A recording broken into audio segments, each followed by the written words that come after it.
नमस्कार, मैं डॉक्टर रमेश चंद इस वीडियो के साथ फिर आपके समक्ष उपस्थित हूँ। आज इस वीडियो में हम पोटेंशियल प्रॉब्लम के यूनिकनेस ऑफ द सॉल्यूशंस की बात करेंगे, जो कि डिरिचलेट और न्यूमैन बाउंड्री कंडीशंस के लिए हम देखना चाहते हैं। जैसे कि कल के वीडियो जो मैंने आपको शेयर किया था उसमें ग्रीन्स थ्योरम की मैंने बात की थी और उससे एक वैल्यू हमने निकाली थी पोटेंशियल को प्राप्त करने के लिए। आइए हम आज उस पोटेंशियल प्रॉब्लम के लिए यूनिकनेस ऑफ द सॉल्यूशंस की बात करें विद डिरिचलेट और न्यूमैन बाउंड्री कंडीशंस।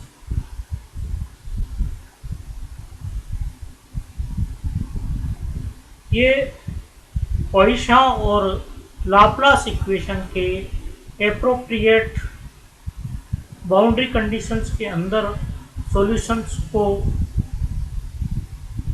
डिफाइन करने में इस्तेमाल होती हैं, जिससे हमें एक यूनिक और वेल बिहेव्ड सॉल्यूशन प्राप्त हो सके। डिरिचलेट प्रॉब्लम जो है वो ये बताती है कि यदि किसी क्लोज्ड सरफेस पर पोटेंशियल स्पेसिफाई हो, अर्थात system of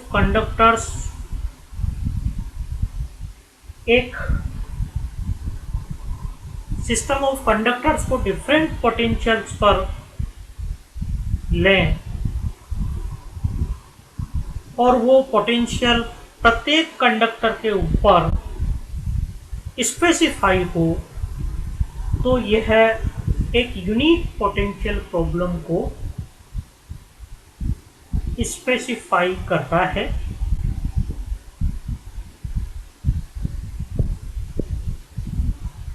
in other words, Laplace equation का सॉल्यूशन किसी वॉल्यूम V में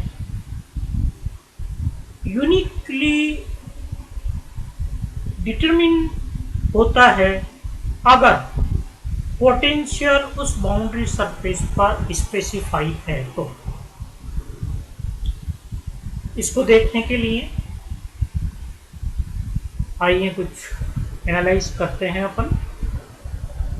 फर्स्ट यूनिकनेस थ्योरम, जिसको हम डिरिचलेट बाउंड्री कंडीशन भी कह रहे हैं, इसमें एक वॉल्यूम V मैंने लिया हुआ है जिसकी सरफेस पर पोटेंशियल स्पेसिफाइड है।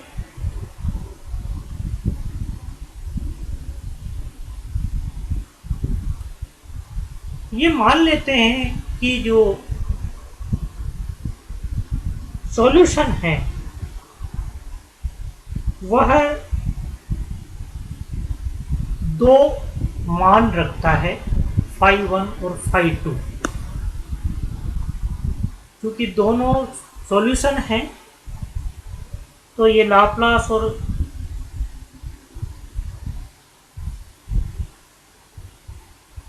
पॉइसन, अगर वॉल्यूम के अंदर चार्ज मौजूद है तो पॉइसन, और चार्ज फ्री रीजन के लिए लाप्लास इक्वेशन को सेटिस्फाई करेगा, अर्थात del 2 φ1 = 0 and del 2 φ2 = 0।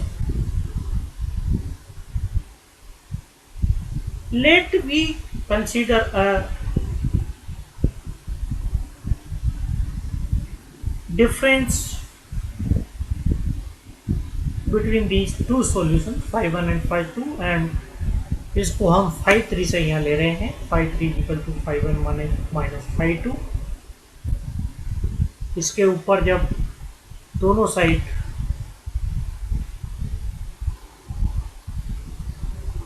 del 2 operator हम लगाते हैं तो del 2 φ3 हमको मिलेगा, del 2 ब्रैकेट φ1 - φ2 और del two phi one minus del two phi two 0 है, तो डेल टू फाई थ्री भी हमको 0 प्राप्त होगा।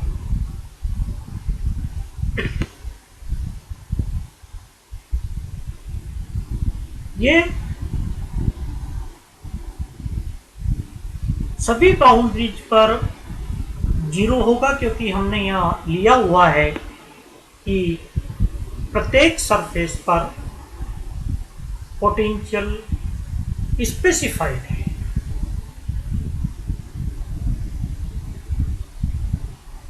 इसलिए फाई वन फाई टू के बराबर होगा सरफेस के ऊपर। ये भी हम जानते हैं कि सॉरी, ये भी हम जानते हैं कि लाप्लास इक्वेशन लोकल मैक्सिमा और मिनिमा को अलो नहीं करती है,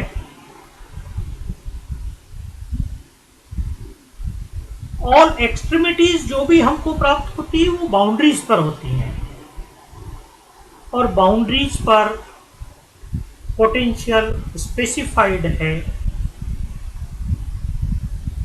इसलिए हम ये कह सकते हैं कि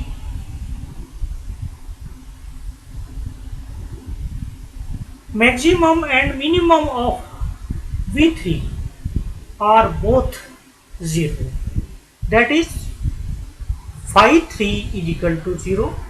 इसका meaning phi 3 is equal to 0 everywhere, और phi 1 is equal to phi 2। अर्थात डिरिचलेट प्रॉब्लम में यदि पोटेंशियल ईच बाउंड्री के ऊपर स्पेसिफाइड हो तो उस रीजन के लिए सॉल्यूशन यूनिकली डिटरमाइन होता है। अब हम बात करेंगे न्यूमन बाउंड्री कंडीशन की, second uniqueness theorem. Neumann problem में यदि किसी सरफेस के ऊपर सभी जगह इस इलेक्ट्रिक फील्ड स्पेसिफाइड हो तो यह भी एक यूनिक प्रॉब्लम को डिफाइन करता है। अर्थात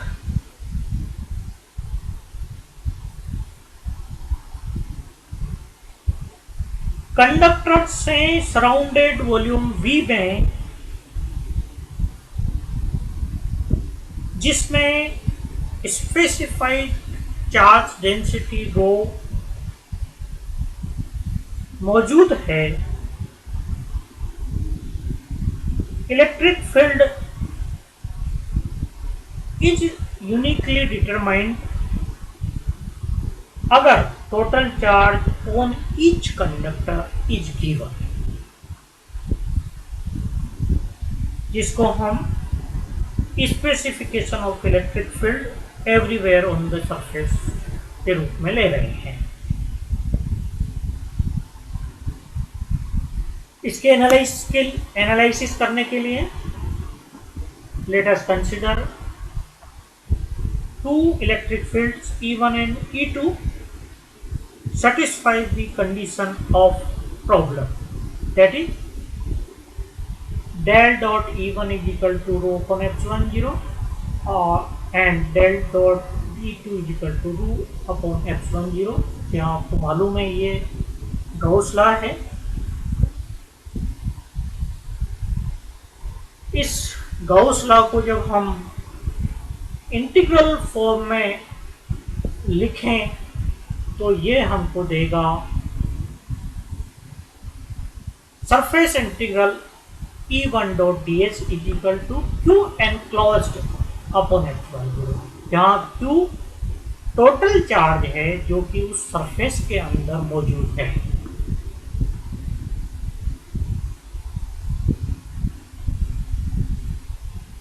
यदि किसी ith सरफेस की बात करें तो Q इनक्लोज्ड ith सरफेस के अंदर मौजूद चार्ज को प्रदर्शित करता है।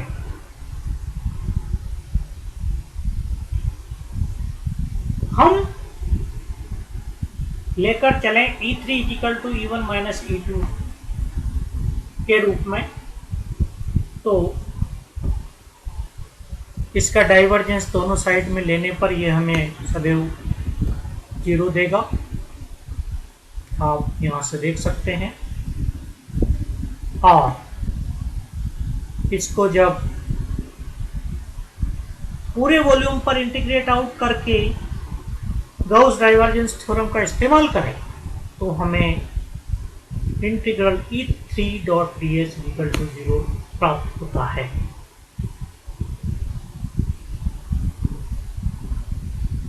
चूंकि प्रत्येक कंडक्टर एक इक्विपोटेंशियल सरफेस होता है,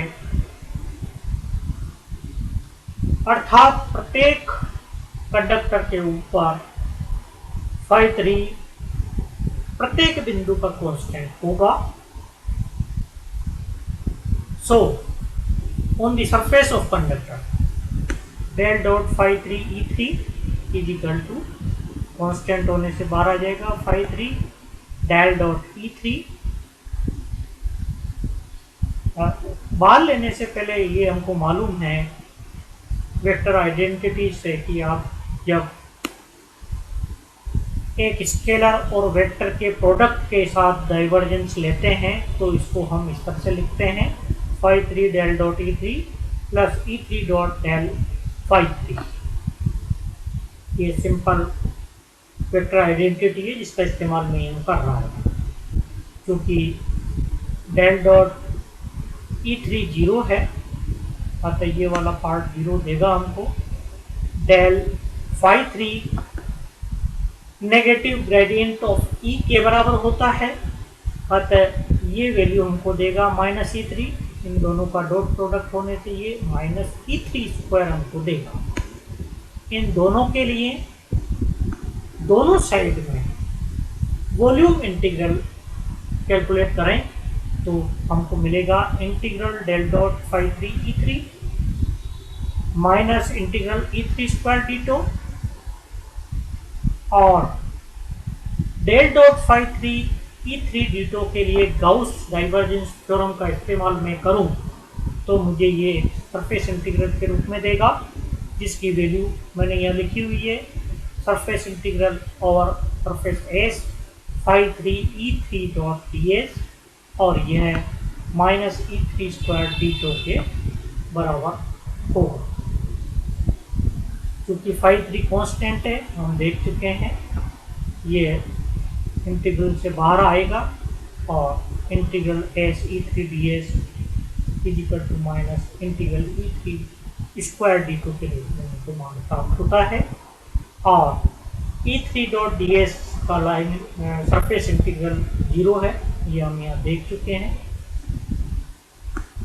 0 है। अतः इस परिस्थिति में हमको मिलेगा integral E3 square d2 is equal to 0। क्योंकि d2 is not equal to 0, so E3 is equal to 0, that is E1 is equal to E2। अर्थात इलेक्ट्रिक फील्ड का सॉल्यूशन यूनिकली डिटरमाइंड होता है यदि हम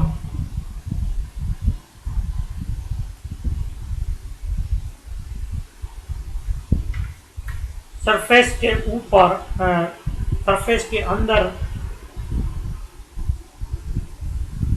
चार्ज डेंसिटी को specify कर लें तो। इस प्रकार हमने आज डिरिचलेट और न्यूमैन बाउंड्री कंडीशन की बात की है, और uniqueness of the solutions problem को हमने यहाँ देखा है।